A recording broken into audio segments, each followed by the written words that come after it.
아멘. 오늘은 데살로니가 교회라는 제목으로 하나님의 말씀을 함께 나누겠습니다. 우리는 지난 몇 주 동안 사도행전 16장을 통해서 마게도냐의 첫 성인 빌립보 지역에서의 사역을 살펴보았습니다.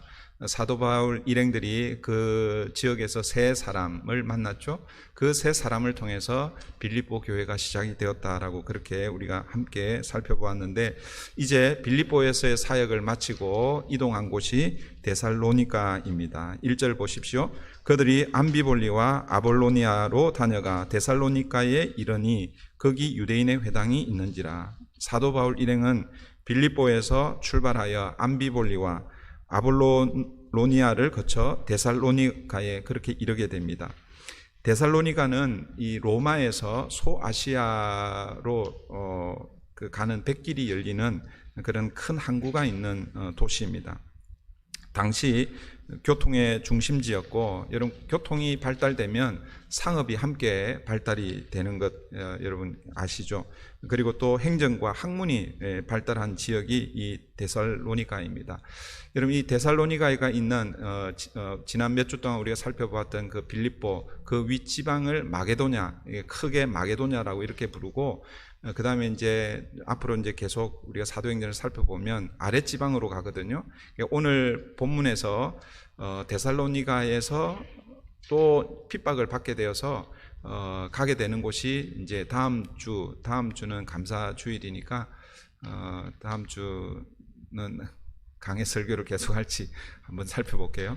다음 주에 가게 되는 지역이 피해서 도망가는 곳이 베레아 지역이고, 그리고 베레아까지 이 데살로니가의 유대인들이 사도 바울을 쫓아오게 됩니다. 그래서 최종적으로 가는 곳이 어디냐면 아덴입니다. 아덴, 지금의 아테네이죠. 그래서 이 헬라 지역을 크게 두 부분으로 나누는데, 윗 지역을 마게도냐라고 그렇게 부르고 아랫 지역을 아가야, 고린도라고 이렇게 부르는데 성경에서는 아가야라고 이렇게 소개가 되고 있습니다. 이 아가야 지역의 수도가 그 당시 행정 중심 그 수도가 아덴이라고 이렇게 보면, 오늘 우리가 살펴보는 이 데살로니가는 윗지방 마게도냐 지역의 수도라고 할 수 있습니다. 데살로니가는 우리가 지난 몇 주 동안 살펴보았던 그 빌립보 지역과는 조금 달리 유대인들이 많이 살고 있었던 것 같아요. 그래서 이곳에 무엇이 있었다라고 말씀하고 있습니까? 회당이 있었다라고 이렇게 말씀하고 있죠. 그래서 데살로니가에 도착한 이 바울 일행은요, 관례대로 안식일에 그 회당에 들어가서 하나님 나라에 대한 말씀을 증거했다라고 이렇게 말씀합니다. 2절 보십시오. 바울이 자기의 관례대로 그들에게로 들어가서 새 안식일에 성경을 가지고 강론하며, 그러니까 새 안식일 동안, 그러니까 오늘 우리로 얘기하면 한 3주 동안이라고 하죠. 안식일을 3번 거치는 것입니다. 그 새 안식일 동안 회당에 들어가서 성경을 가지고 강론했다라고 말씀합니다. 학자들에 따라서 조금 이제 의견이 좀 분분하긴 하지만, 이 바울과 그 전도 팀이 데살로니가에 머문 기간을 약 한 3주 정도라고 이렇게 봅니다. 물론 이제 조금 더 이렇게 보는 경우도 있습니다. 어떤 학자들은 적어도 한 6개월 정도라고 이렇게 보기도 하는데, 그런데 사도 바울을 기준으로 해서 볼 때는 사도 바울은 한 3주 정도 그곳에 머물고 베레아로 갔다가 아덴으로 이렇게 도피하는 그런 장면들이 이제 그러니까 이어지는 장면을 보시면 그렇게 소개가 될 것입니다. 어쨌든 이 3주 정도 이 데살로니가에 머물면서 복음을 전했는데, 그런데 거기에 교회가 생겨난 것이죠. 그 교회가 바로 데살로니가 교회입니다. 계속 반복해서 말씀드리지만, 데살로니가 교회 그러면 데살로니가 지역의 어느 한 교회를 이렇게 생각하면 안 됩니다. 오늘 우리는 브릿지 교회 그러면 이 코비나 지역에 있는 우리 교회를 이제 생각을 하지만, 이 당시에는 그렇지 않다고 그랬죠. 빌립보 교회 그러면 빌립보 지역, 마게도냐의 첫 성인 빌립보 지역의 여러 가정 교회들로 구성된 교회라고 이렇게 이제 이해하시는 게 좋은데, 어쨌든 이 데살로니가에 사도 바울이 한 3주 정도 머물면서 말씀을 가르쳤는데 거기에 교회가 생겨났다는 거예요. 2절에서 우리가 조금 눈여겨보아야 할 그 단어들이 있는데, 그게 그들에게로 들어가서입니다. 여기서 이 그들에게로 들어갔다라는 말, 이 그들은 누구이겠습니까? 주로 이제 유대인들을 가리킬 수 있다라고 볼 수 있겠죠. 회당은 누구를 중심으로 해서 모이는 거예요? 유대인들을 중심으로 해서 모이는 것이죠. 물론 이제 디아스포라 유대인입니다. 그러니까 지금 데살로니가로 이민 온 자이든 타이든 그렇게 온 유대인들이 중심으로 해서 모였고, 물론 이제 이방인들 중에서도 유대인들이 섬기는 하나님, 그리고 그들이 배우는 율법, 그것에 동의하고 그것을 좋게 여기는 사람들도 함께 참석할 수 있었습니다. 그런 사람들을 신약 성경에서는 하나님을 경외하는 사람들, 경건한 사람들이라고 이렇게 표현을 하고 있거든요. 오늘 본문에도 그런 사람들이 함께 있었습니다. 그러나 사도 바울이 회당에 들어가서 먼저 복음을 전한다라는 것은 회당의 중심인 유대인들에게 복음을 전한다라는 것입니다. 그들에게로 들어가서라는 것은 유대인들에게 갔다라는 것이죠. 여러분, 사도 바울은요, 사도행전 9장에 보면 이방인을 위해서 부르심을 받은 이방의 사도라고 그렇게 표현하고 있지만, 그러나 사도 바울은 어느 곳에 가든지 먼저 회당이 있으면 회당을 찾아서 유대인들에게 먼저 복음을 전하는데 힘을 썼다라고 이렇게 우리가 알 수 있습니다. 여러분, 이런 사도 바울의 마음이요, 로마서 9장에 잘 나타나 있죠. 로마서 9장에 보면 사도 바울이 자기의 동족 유대인들을 향한 자신의 마음을 이렇게 표현하고 있습니다. 로마서 9장 3절인데요. 나의 형제 곧 골육의 친척을 위하여 내 자신이 저주를 받아 그리스도에게서 끊어질지라도 원하는 바로라. 자기가 하나님의 생명책에서 끊어지고 구원에서 떨어진다 할지라도 내 동족 유대인들이 하나님 앞에 구원받는 것, 그걸 원한다라는 것이죠. 물론 이제 이것은 표현상의 말이지, 실제로 내가 구원에서 떨어지고 나 대신에 유대인들이 구원을 받았으면 좋겠다, 그런 마음이 아닙니다. 그런 뜻이 아니죠. 그만큼 뭐예요? 유대인의 구원을 사도 바울이 간절하게 바란다라는 이런 마음이죠. 여러분, 이 마음이 사도 바울의 마음이었고, 저는 우리가 이런 마음을 가져야 되지 않을까. 그들에게로 들어가서, 사실 여러분, 사도 바울이 물론 이제 처음에는 이 유대인의 편에 서서 예수 믿는 그리스도인들을 괴롭히고 잡아서 죽이고 박해했던 사람이죠. 그런데 그가 부활하신 주님을 만나고 복음을 깨닫고 나서 이제 완전히 방향이 180도 바뀌게 되죠. 그 이후로 사실은 유대인들로부터 얼마나 많은 박해를 받았습니까? 1차 전도 여행 때는 거기가 어디였습니까? 루스드라입니까? 루스드라에서는 돌에 맞아 거의 죽을 뻔했잖아요, 그죠? 아니, 사람들은 죽었다고 생각했습니다. 죽었다고 생각했기 때문에 뭐예요? 사도 바울을 들고 그 도성 밖에다가 버렸잖아요, 그죠?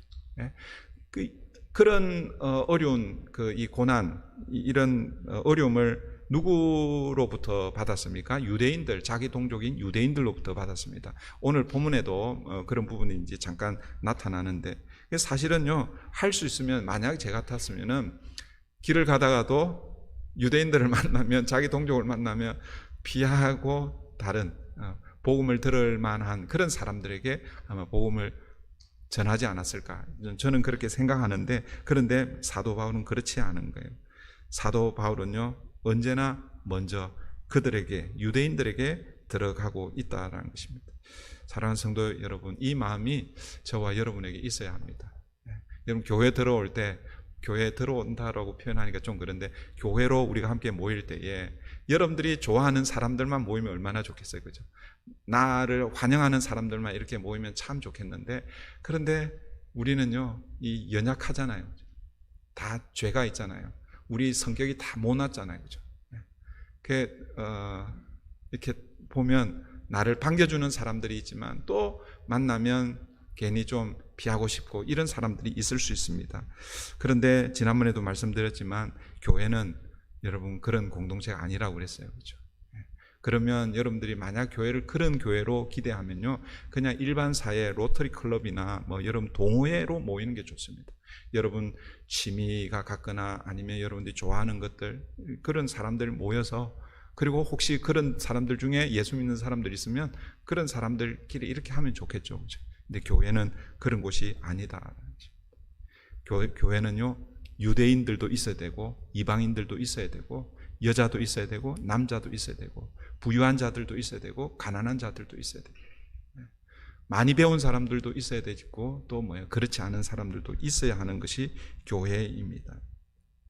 여러분 2절 후반부에 보면 바울이 성경을 가지고 강론했다라고 이렇게 말씀하고 있죠. 여러분 제가 여러 번 말씀드렸죠. 이 신약 성경에서 언급되는 성경에 이르기를 이렇게 표현들은요, 거의 대부분이 구약 성경을 이야기합니다. 그러니까 특별히 복음서에는 예수님이 공생의 기간을 기록하고 있잖아요. 그죠? 예수님의 공생의 기간을 AD, 그러니까 역사적으로 보면 AD 한 30년경이란 말이에요. 그죠? 그런데 성경이 제일 먼저 쓰여진, 신약 성경이 제일 먼저 쓰여진 그 시기가 학자들마다 조금씩 다르지만 AD 48년부터 50년, 그때부터 성경이 쓰여지기 시작했다고 그랬거든요. 그러니까 예수님이 사역하던 그 시대에는 그러니까 복음서에서 성경에 이르기를 이렇게 표현할 때는 거의 대부분이 다 구약 성경이고, 신약 성경에서도 마찬가지입니다. 신약 성경 복음서 외에 다른 신약 성경에서도 성경을 언급할 때는 거의 대부분이 구약 성경이다라고 이렇게 보시면 됩니다. 그러니까 여기서 성경을 강론했다라고 할 때 구약의 말씀을 가지고 강론했다라고 이렇게 볼 수 있습니다. 그 구약 성경을 강론했는데 그 내용이 뭔가? 그 내용이 3절이죠. 물론 이제 많은 내용을 강론했을 것입니다. 그러나 3절에서 핵심적으로 요약하고 있죠. 3절 보십시오. 뜻을 풀어 그리스도가 해를 받고 죽은 자 가운데서 다시 살아나야 할 것을 증언하고 이르되 내가 너에게 전하는 이 예수가 곧 그리스도라 하니. 여러분 구약에 약속된, 하나님께서 이스라엘 백성들에게 약속한 메시아가 있죠. 그 메시아를 헬라어로는 그리스도라고 그렇게 부릅니다. 그러니까 메시아, 그리스도는 똑같은 말을 히브리어로 표현하고 헬라어로 표현했다, 이렇게 보시면 돼요. 여기서 다시 3절을 보시면 뜻을 풀어 그리스도가 해를 받고, 그러니까 이미 구약 성경에 그리스도, 메시아에 대한 예언이 있었다라는 것이죠. 그런데 그 그리스도, 메시아는 유대인들은 그 메시아가 오시면 다윗과 같은 그런 강력한 힘을 가지고 이스라엘을 해방시켜 줄 것이다라는 그런 기대를 하고 있었는데, 그러나 성경을 유심히 살펴보면 그 메시아 그리스도가 해를 받는다라는 거예요. 해라는 것은 박해를 받는다라는 것이죠. 고난을 받는다라는 것입니다. 그 대표적인 게 이사야 53장 말씀이죠. 이사야 53장은 메시아를 소개하고 있는데, 그런데 유대인들이 기대하는 그런 메시아가 아니라 고난받는 메시아로 소개하고 있습니다. 그 하나님께서 구약에 약속하신 그 메시아 그리스도가 이 땅에 와서 해를 받고 그 다음에 죽은 자 가운데서 다시 살아나야 할 것을 구약에서도 이미 예언했는데, 그걸 지금 구약 성경을 들어서 설명해 주고 있다라는 것이죠. 그러면서 그분이 누구냐? 그리스도가 해를 받고 죽은 자 가운데서 다시 살아나야 하실 분이 계신데, 그런데 그분이 바로 누구라는 것입니까? 예수라는 것입니다. 그래서 사도 바울은요, 예수가 곧 그리스도라고 선포하고 있는 것입니다. 여러분 이것이 복음의 핵심이죠. 여러분 우리가 복음을 전한다, 예수를 전한다라고 할 때에 우리가 전해야 할 예수, 복음의 핵심은 예수 그리스도의 고난과 예수님의 부활입니다. 교회는 이 예수, 이 복음을 전하라고 하나님이 만드신 공동체입니다. 교회가 예수님의 이야기, 복음을 전할 때 생명의 역사가 일어나는 것이죠.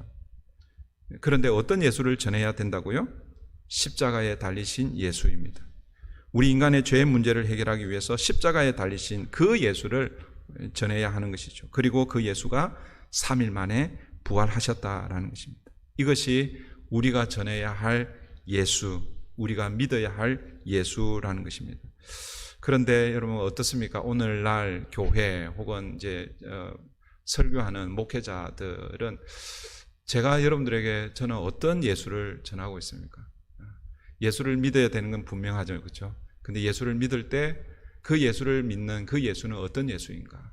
예수를 믿을 때 여러분 인생이 그냥 잘 되는 그런 예수를 전하고 그런 예수를 믿으면 좋을 것 같은데, 그런데 여러분 사도행전 2장에서부터 성령이 오고 난 이후에 사도 베드로로부터 시작된 이 복음 선포, 그 복음 선포의 핵심 예수 그리스도, 그 예수의 메시지는요, 고난받고 죽으신 예수, 그런데 하나님께서 삶 안에 일으키신 예수, 그 예수를 믿을 때 여러분들에게 성령이 임하고 하나님의 자녀가 되는 은혜가 있습니다 라고 전한 것이, 이게 뭐예요?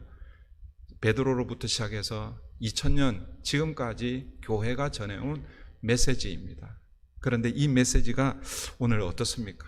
오늘 교회, 우리 교회를 포함해서 오늘 교회는 어떤 예수를 전하고 있는가?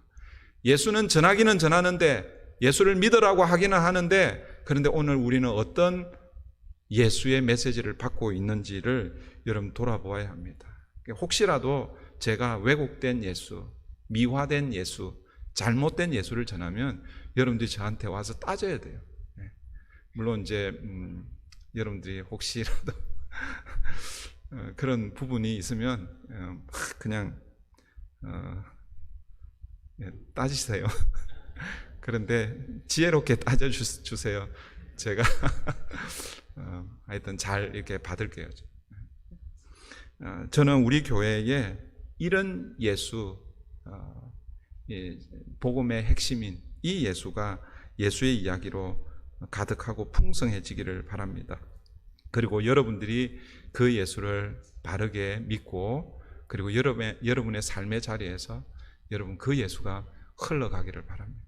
예수의 증인이 된다는 것은 바로 그 예수를 전하는 그런 의미죠. 여러분 사도 바울이요 데살로니가에서 약 한 3주간 이 예수의 십자가 부활을 선포할 때에 여기서도 어떤 역사가 일어납니까? 구원의 역사가 일어나는 것이죠. 하나님의 놀라운 역사가 일어납니다. 회개하고 주께 돌아오는 그런 역사가 나타납니다. 4절 보십시오. 4절, 그 중에 어떤 사람 곧 경건한 헬라인의 큰 무리와 적지 않은 귀부인도 권함을 받고 바울과 실라를 따르나. 경건한 헬라인의 큰 무리, 그리고 적지 않은 귀부인들, 이런 사람들이 바울과 실라를 따랐다라고 말씀합니다. 여러분 바울과 실라를 따랐다라는 이 말은 단순히 바울과 실라를 따른 게 아니죠. 그들이 전한 복음을 따른 것이죠. 그들이 전한 예수가 곧 그리스도. 여러분 우리가 습관적으로 예수 그리스도 이렇게 하잖아요. 그렇죠? 제가 설교할 때도 예수 그리스도라고 이렇게 얘기합니다. 그런데 이 예수 그리스도라는 이 말의 정확한 표현은 예수가 그리스도다. 오늘 본문에서 사도 바울이 예수가 그리스도다, 이런 의미입니다. 그러니까 Jesus is Christ라는 거죠. 그러니까 앞에서 얘기하는 이 예수는 어떤 예수를 가리키냐면 2000년 전 역사적인 예수를 가리키는 것이죠.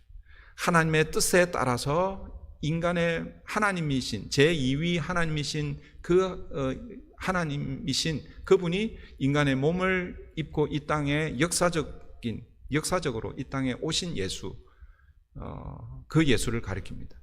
그리고 그분이 뭐예요? 3년 동안 하나님 나라의 복음을 전하시고, 그리고 하나님의 마지막 최종적인 뜻인 십자가를 지시고 또 3일 만에 부활하신 그 예수를 가리킵니다.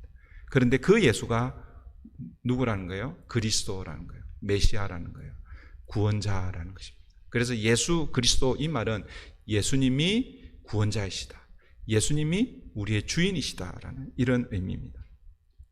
여러분 그래서 바울과 실라를 따랐다라고 이렇게 말씀할 때 단순히 바울과 실라를 그냥 졸졸 따라다니는 것이 아니라 바울과 실라가 전한 그 복음, 예수님을 따르고 있다라는 이런 의미죠. 그런데 여러분 복음이 전해지면 항상 뭐예요? 반대급부가 있다고 그랬죠. 예수를 따르는 무리가 있다면 또 뭐예요? 그 복음을 거절하고 거부하는 무리가 있습니다. 5절 보십시오. 그러나 유대인들은 시기하여 저자의 어떤 불량한 사람들을 데리고 때를 지어 성을 소동하게 하여 야손의 집에 침입하여 그들 백성에게로 끌어내려고 찾았으나, 유대인들이 바울 일행을 시기하고 있습니다. 여러분, 유대인들이 왜 시기했을까요? 뭐 여러 가지 이유가 있겠지만 가장 먼저 드는 생각은 이런 거예요. 그동안 바울 일행이 도착하기 전에 회당에 모이면 누가 주인 노릇했습니까? 유대인들이 하겠죠, 그죠? 그리고 또 그 회당의 회당장, 여러분 회당장은 아마 규모, 사이즈에 따라서 회당장이 한 사람이 있는 경우도 있고 여럿이 있는 경우도 있습니다.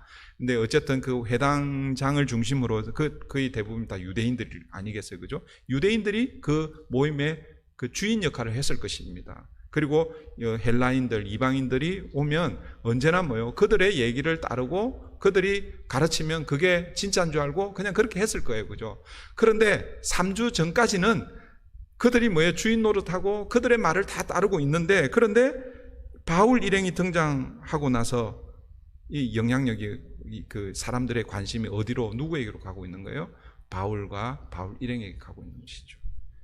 그러니까 유대인들에게 있어서는요, 그게 시기가 되었던 것 같아요. 그러니까 지금 이 바울을 잡으려고 하는 것이죠. 그래서 유대인들이 불량배들을 동원하여 야손의 집을 습격하고 바울 일행을 잡으려고 합니다. 그런데 여러분, 바울 일행이 거기에 없었어요. 마침 거기에 없었어요. 6절 7절 보십시오. 발견하지 못함에 야손과 및 형제들을 끌고 읍장들, 이 읍장들이라는 이 표현이 사실 참 이게 한 번도 들어보지 않았잖아요, 그죠? 읍내장인가 이렇게 생각할 수 있는데 그렇게 비슷한 생각할 수 있습니다. 그런데 주석에 가니까 이 데살로니가를 행정적으로 다스리는 행정관리인데 행정장관 이렇게 표현이 되어 있더라고요. 근데 이 데살로니가에 5명의 이 읍장들이 있었다라고 얘기합니다. 그래서 그 읍장들에게 원래는 바울과 일행들을 잡아서 데려가려고 했는데 그들이 없으니까 누구를 데려갑니까?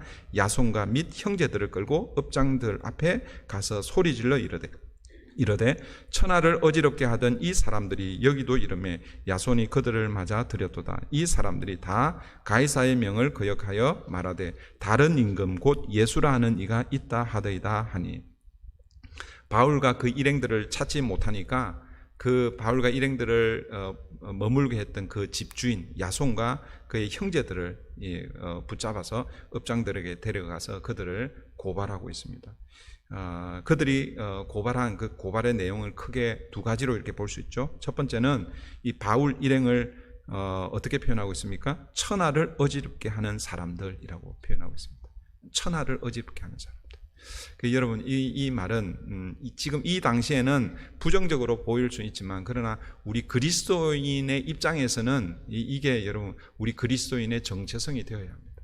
그리스도인은요, 사실은 세상을 어지럽히는, 그러니까 부정적인 의미가 아니라 긍정적인 의미로 세상을 뒤엎는 그런 사람들이 되어야 됩니다.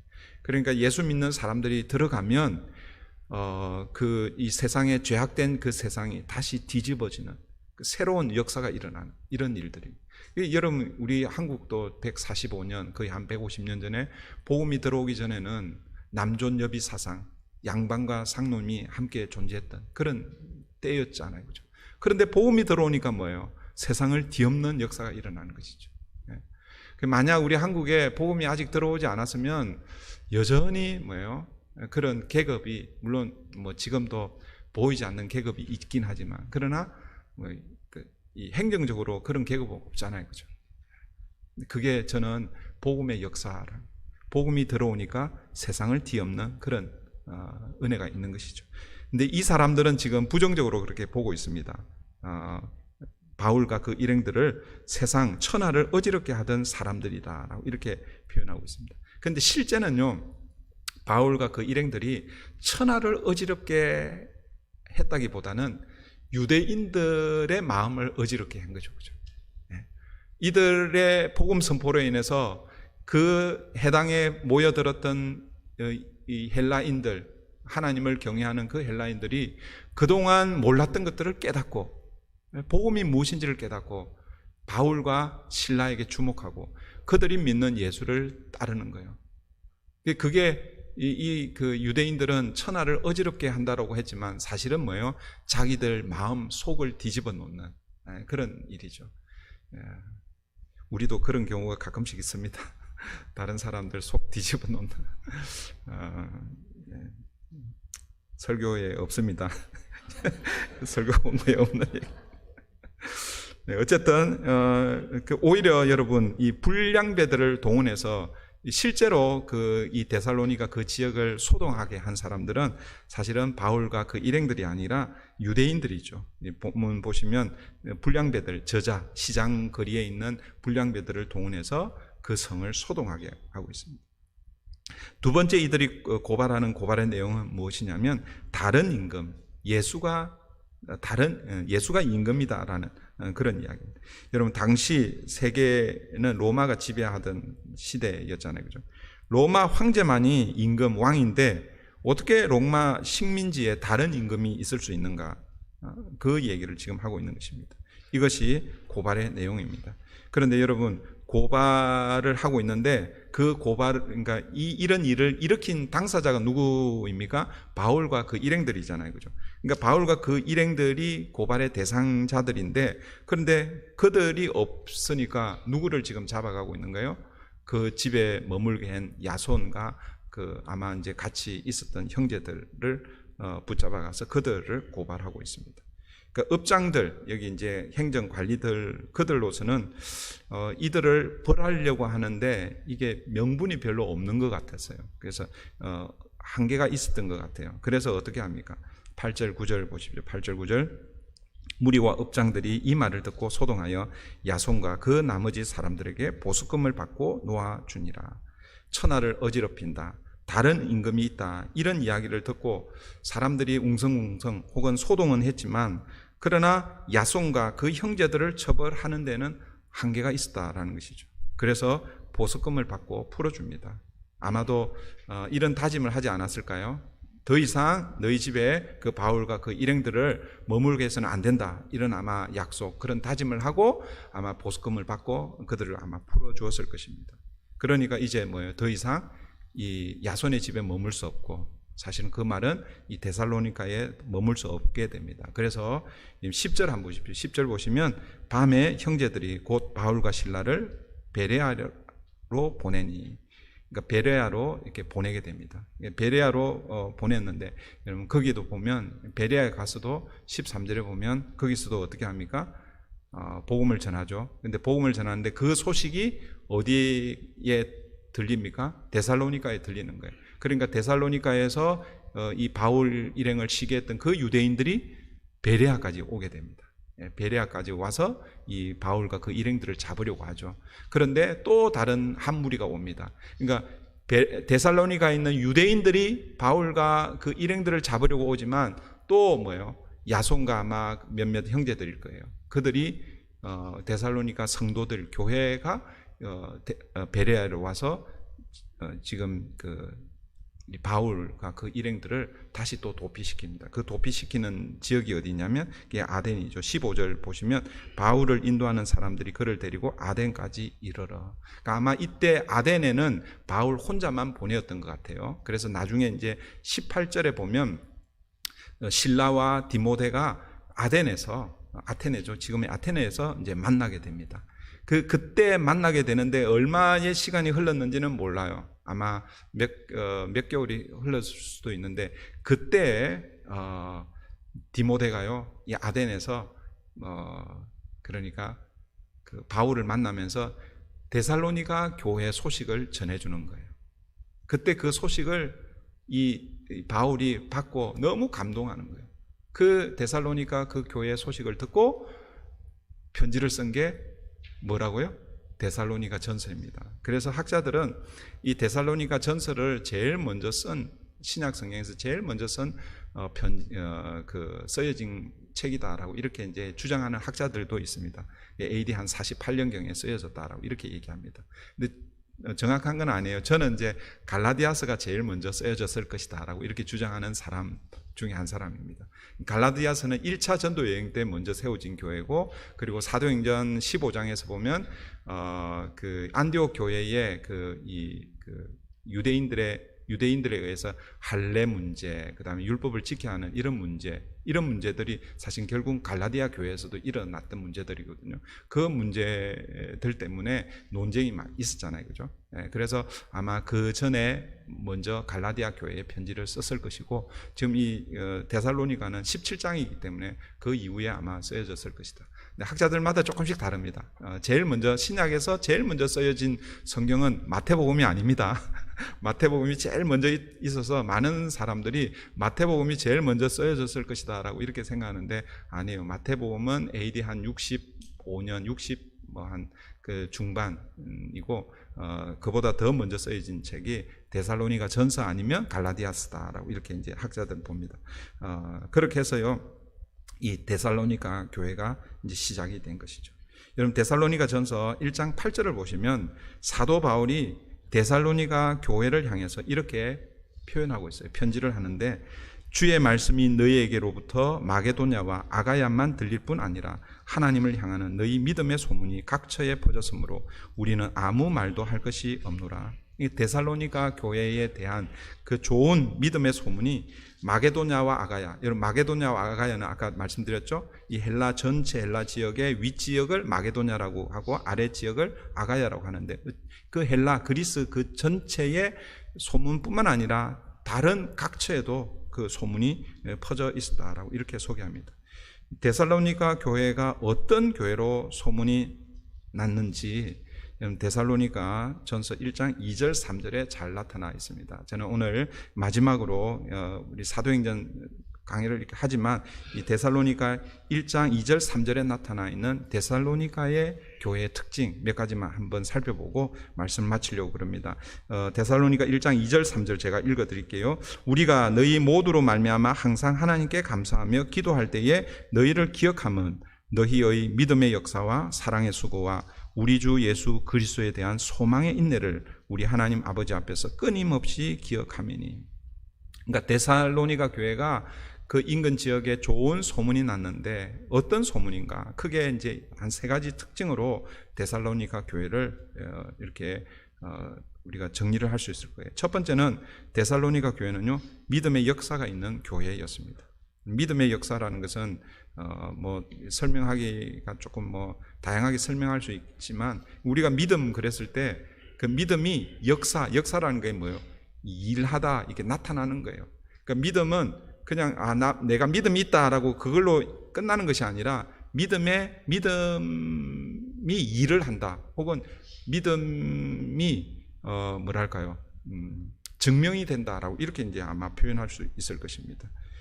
다르게 표현하면 믿음의 삶이 드러나는 것이죠. 내가 믿음이 있다고 그러는데 전혀 믿음이 없이 사는 사람, 믿음을 가지지 않은 것처럼 그렇게 우리가 살 수 있잖아요, 그죠?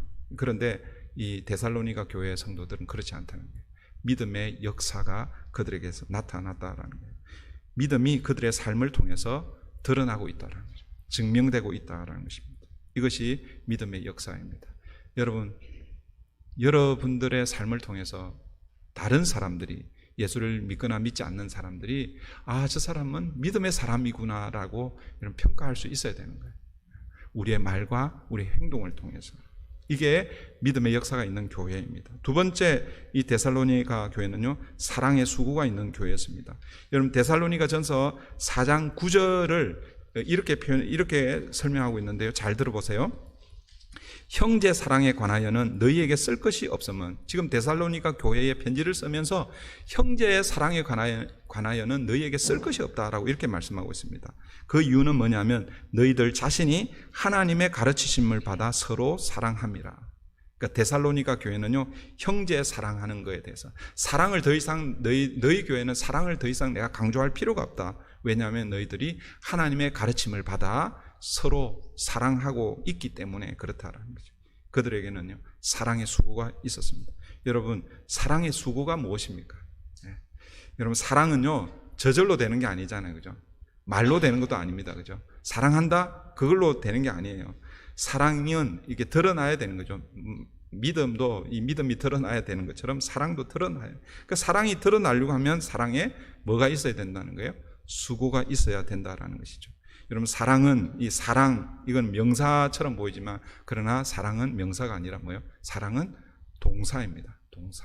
우리 제자반에서 공부하는 것 중에 하나가 행동하는 사랑, 행동으로 드러나는 사랑이라고 이렇게 그 한 과목이 제목이요. 사랑에 대해서 배우는데 행동으로 드러나는 사랑입니다. 그러니까 사랑은 명사로 그냥 머물러 있는 것이 아니라 행동으로 드러나야 된다라는 것이죠. 그게 뭐예요? 수고, 사랑의 수고가 따라야 된다라는 것이죠. 데살로니가 교회는 이런 사랑의 수고가 있었다라는 것입니다. 오늘 저와 여러분에게도 여러분 목장 안에서 또 여러분 이 모임 안에서 이런 사랑의 수고가 있었으면 좋겠어요. 우리가 한 달에 한 번씩 우리 구제 사역부에서 우리 연약하신 분들 또 갑자기 환자 이렇게 발생 그런 분들을 위해서 음식을 준비해서 이렇게 하는 그 우리 구제 사역부에서 올 1년 동안 했습니다. 이제 아마 어제가 마지막인지 아니면 12월 달에 한 번 더 할지는 모르겠어요. 아마 제가 알기로는 마지막으로 이제 알고 있는데, 이런 사랑의 수고가, 내년에도 좀 이어졌으면 좋겠는데, 여러분 이제 사역부에서 잘 한번 기도하시고 또 의논해 보시고 했으면 좋겠어요. 물론 뭐 그것만이 사랑의 수고는 아니지만, 이런 사랑의 수고들이, 드러날 때, 하나님의 사랑이 우리에게 전달되지 않을까 생각이 듭니다. 세 번째, 데살로니가 교회에 있었던 것은요, 소망의 인내입니다. 소망의 인내가 있는 교회였습니다. 소망의 인내가 어떤 의미인가? 소망이라고 했을 때 이 소망은요, 지금 하루아침에 당장 이루어지는 그런 게 아니잖아요. 그죠? 그 지금 당장 이루어지는 것은 사실은 소망이라고 부를 수 없잖아요. 지금 당장은 아니지만 이 말은 뭐예요? 오랜 기다림, 시간이 필요하다라는 것이죠. 그 오랜 기다림, 시간이 필요한 게 그게 뭐예요? 인내라는 것이죠. 그래서 로마서 5장 3절은 이렇게 말씀합니다. 다만 이뿐 아니라 우리가 환난 중에도 즐거워하나니 이는 환난은 인내를, 인내는 연단을, 연단은 소망을 이루는 줄 알미로다. 우리가 마지막으로 기대하는 것은 소망인데 그 소망은 인내를 통해서, 연단을 통해서 온다라는 것입니다. 사랑하는 성도 여러분, 그리스도인은요, 소망을 가지고 살아가는 사람들이죠. 데살로니가 전서 1장 2절 3절에서 그 소망을 무엇에 대한 소망인가 이렇게 소개하고 있습니다. 우리 주 예수 그리스도에 대한 소망이라는 것이죠. 여러분들이 소망하는, 기대하는 것들이 많이 있을 것입니다. 예수를 믿으면서 기대하는 소망들이 있죠, 그죠? 그런데 사도 바울은요, 우리 주 예수에 대한 소망, 다시 오실 주님에 대한 소망, 그 소망 때문에 세상에서 당하는 어떤 어려움, 환난 그런 것들을 인내할 수 있다라는 것이죠.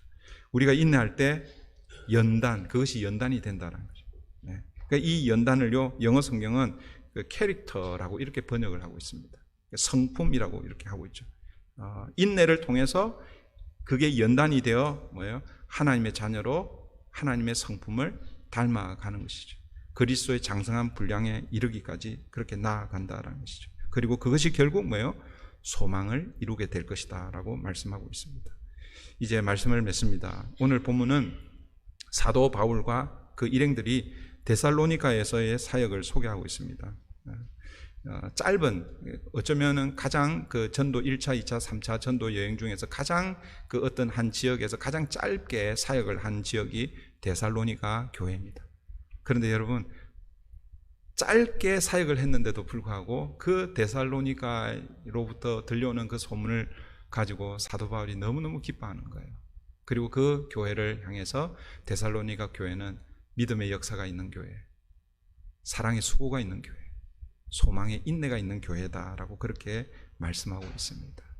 오늘 본문을 통해서 저는 두 가지를 좀 우리가 같이 기억하면 좋겠는데, 첫 번째는 오늘 설교의 전반부, 사도 바울이 데살로니가에 갔을 때 어디에 먼저 들어갔어요? 회당에 들어갔잖아요. 그죠? 그 회당을 다르게 표현하면 그들에게 들어가서,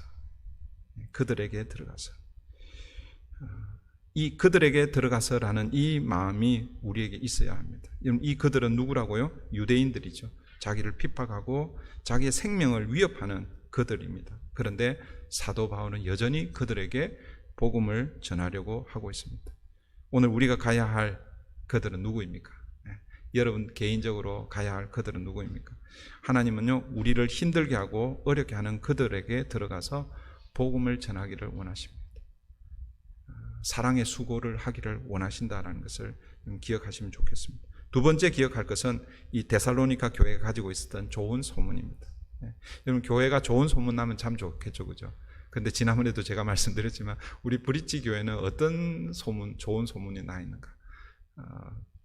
밥을 맛없게 하라는 게 아니에요. 브릿지 교회는 밥이 참 맛있더라 이런 소문도 괜찮아요. 그런데 그것은 본질이 아니죠, 그죠? 우리 교회의 좋은 소문, 어떤 것으로 좋은 소문입니다. 야, 브릿지 교회는 정말 믿음 좋은 사람들이 모여 있더라. 믿음이 정말 좋은 사람들이 모여 있더라. 그들에게는 그냥 옆에만 가면 사랑이 그냥 흘러 넘쳐서 그냥 위로를 받더라. 사랑의 수고가 있는 교회. 그리고 어떤 어렵고 힘든 상황 가운데서도 우리 주 예수 그리스도를 바라보는 그 소망으로 인내하며 믿음의 여정을 걸어가는 교회가 브릿지 교회더라. 이런 소문이 저와 여러분 우리 교회에 나타나기를 바랍니다. 이 시간 우리 말씀을 기억하면서 같이 기도하십시다. 이 두 가지를 놓고 같이 기도하면 좋겠는데요. 첫 번째는 그들에게 들어가서 하나님, 내가 가야 할 사람들, 참 부담스럽고 또 사실은 가고 싶지 않은 그런 사람들이 있을 거예요, 그죠? 예수를 믿는 사람이든 예수를 믿지 않는 사람이든. 그러나 사도 바울은 언제나 열려 있었습니다. 오늘 저와 여러분들도 우리의 힘으로 할 수 없습니다.